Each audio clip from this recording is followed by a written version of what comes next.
بسم اللہ الرحمن الرحیم۔ السلام علیکم ورحمۃ اللہ وبرکاتہ۔ آپ دیکھ رہے ہیں دین اسلام۔ ویڈیو شروع کرنے سے پہلے ہماری یہ گزارش ہے کہ اگر آپ نے ہمارا چینل ابھی تک سبسکرائب نہیں کیا تو برائے کرم ہمارے چینل کو سبسکرائب کر لیں اور بیل آئیکن کو دبا دیں تاکہ ہر آنے والی ویڈیو کا نوٹیفیکیشن آپ تک پہنچ جائے۔ جزاک اللہ خیرہ۔ ایک یہودی نے اپنے بیٹے کو کہا جاؤ سودا لے آؤ، تو وہ گیا۔ لڑکا راستے سے گزر رہا تھا کہ اس کی نظر حضور صلی اللہ علیہ وآلہ وسلم پر پڑی اور حضور صلی اللہ علیہ وآلہ وسلم کی نظر بھی اس لڑکے پر پڑی۔ وہ وہیں بیٹھ گیا اور وہیں بیٹھا رہ گیا اور دیر ہو گئی۔ وہ یہودی کبھی اندر جاتا کبھی باہر آتا کہ لڑکا کہاں رہ گیا، آیا نہیں ابھی تک۔ سورج غروب ہو گیا، مغرب کی نماز ہو گئی۔ شام کو گھر گیا، باپ نے پوچھا ارے نادان اتنی تاخیر کی؟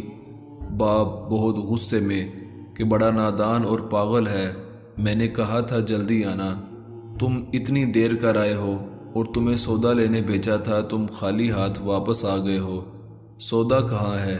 بیٹا بولا سودا تو میں خرید چکا ہوں۔ باپ کیا پاگل آدمی ہو تم، میں نے تجھے سودا لینے بھیجا تھا، سودا تمہارے پاس ہے نہیں اور کہتا ہے خرید چکا ہوں۔ بیٹا کہتا ہے بابا یقین کریں سودا خرید آیا ہوں۔ باپ بولا تو دکھا کہاں ہے؟ بیٹے نے کہا کاش تیرے پاس وہ آنکھ ہوتی تو تجھے دکھاتا میرا سودا کیا ہے۔ میرے بابا میں تمہیں کیا بتاؤں میں کیا سودا خرید لایا ہوں۔ باپ نے بولا چل چھوڑ رہنے دے۔ وہ لڑکا روز نبی رحمت صلی اللہ علیہ وآلہ وسلم کی خدمت میں بیٹھنے لگا۔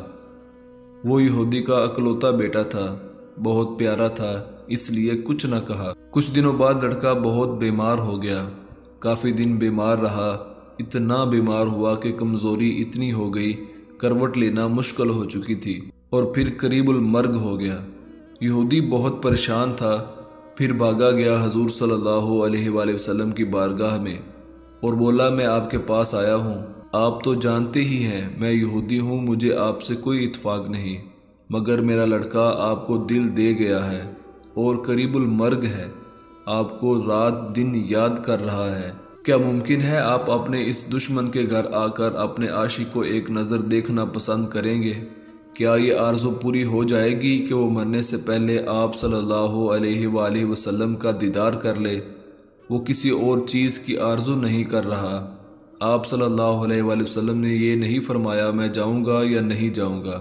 آپ صلی اللہ علیہ وآلہ وسلم نے فرمایا ابو بکر اٹھو، عمر اٹھو، علی چلو چلیں، عثمان آؤ، باقی بھی جو سب ہیں چلیں، اپنے عاشق کا دیدار ہم بھی کریں، اپنا دیدار اسے دیتے ہیں، آخری لمحہ ہے، آنکھیں بند کرنے سے پہلے اسے ہم کچھ دینا چاہتے ہیں، چلو چلتے ہیں۔ یہودی کے گھر پہنچے تو لڑکے کی آنکھیں بند تھیں۔ حضور صلی اللہ علیہ وآلہ وسلم کا سراپا کرم ہی کرم ہے۔ لڑکے کی پیشانی پر آپ صلی اللہ علیہ وآلہ وسلم نے اپنا دست اقدس رکھا، لڑکے کی آنکھیں کھل گئی، جیسے زندگی لوٹ آئی ہو، جسم میں طاقت آ گئی، ناتوانی میں جوانی آئی، آنکھیں کھولیں، رخ مصطفیٰ صلی اللہ علیہ وآلہ وسلم پر نظر پڑی، ہلکی سی چہرے پر مسکراہٹ آئی، لب کھل گئے، مسکراہٹ پھیل گئی۔ حضور صلی اللہ علیہ وآلہ وسلم نے فرمایا بس اب کلمہ پڑھ لو۔ لڑکا اپنے باپ کا منہ تکنے لگا تو وہ یہودی بولا میرا منہ کیا تکتا ہے؟ ابو القاسم محمد ابن عبداللہ صلی اللہ علیہ وآلہ وسلم جو کہتے ہیں کر لو۔ لڑکا بولا یا رسول اللہ صلی اللہ علیہ وآلہ وسلم میرے پاس تو کچھ بھی نہیں۔ آپ صلی اللہ علیہ وآلہ وسلم نے فرمایا بس تم کلمہ پڑھو، میں جانوں اور جنت جانے، تم میرے ہو جاؤ، جنت بھی تو میری ہے، جنت میں لے جانا یہ میرا کام ہے۔ لڑکے نے کلمہ پڑھا، جب اس کے منہ سے نکلا محمد الرسول اللہ، روح باہر نکل گئی، کلمے کا نور اندر چلا گیا، آنکھیں بند ہوئیں، لب خاموش ہوئے۔ اس لڑکے کا باپ وہ یہودی بولا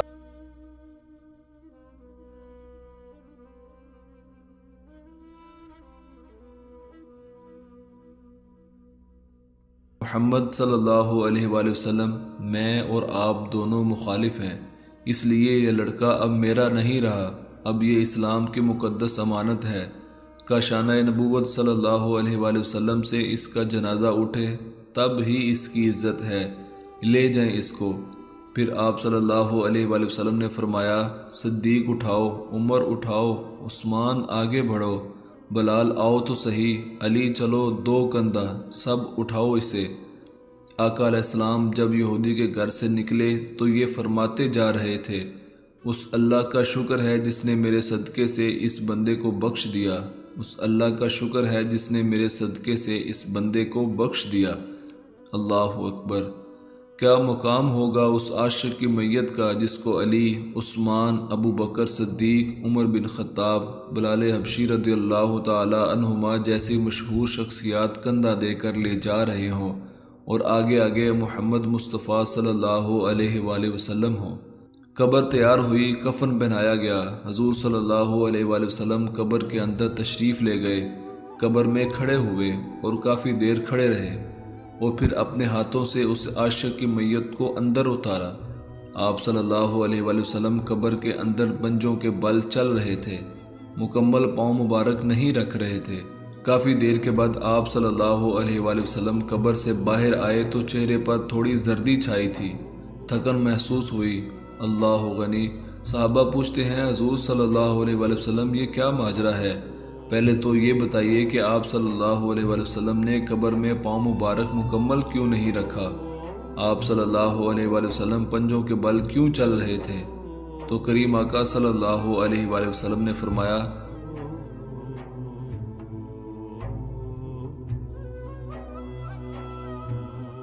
قبر کے اندر بے پناہ فرشتے آئے ہوئے تھے، اس لیے مجھے جہاں جگہ ملتی تھی میں پنجہ ہی رکھتا تھا، پاؤں رکھنے کی جگہ نہیں تھی، میں نہیں چاہتا تھا کسی فرشتے کے پاؤں پر میرا پاؤں آ جائے۔ پھر صحابہ نے پوچھا، آپ صلی اللہ علیہ وآلہ وسلم قبر کے اندر کیوں گئے؟ ہمیں کہتے ہم چلے جاتے۔ تو سبحان اللہ خوبصورت جواب دیا کہ میں نے اس لڑکے کو بولا تھا نا تیری قبر کو جنت بناؤں گا، تو اب اس کی قبر کو جنت بنانے قبر کے اندر چلا گیا تھا۔ تو پھر حضور صلی اللہ علیہ وآلہ وسلم اتنے تھکے ہوئے کیوں ہیں؟ تھکا اس لیے ہوں کہ فرشتے اور حوریں اس عاشق کا دیدار کرنے کے لیے آ رہے تھے اور میرے وجود سے لگ لگ کے گزر رہے تھے، ان کی وجہ سے تھک گیا ہوں۔ سبحان اللہ! اللہ تبارک و تعالی ہم کو بھی رسول اللہ صلی اللہ علیہ وآلہ وسلم کا سچا عاشق بنائے، آمین۔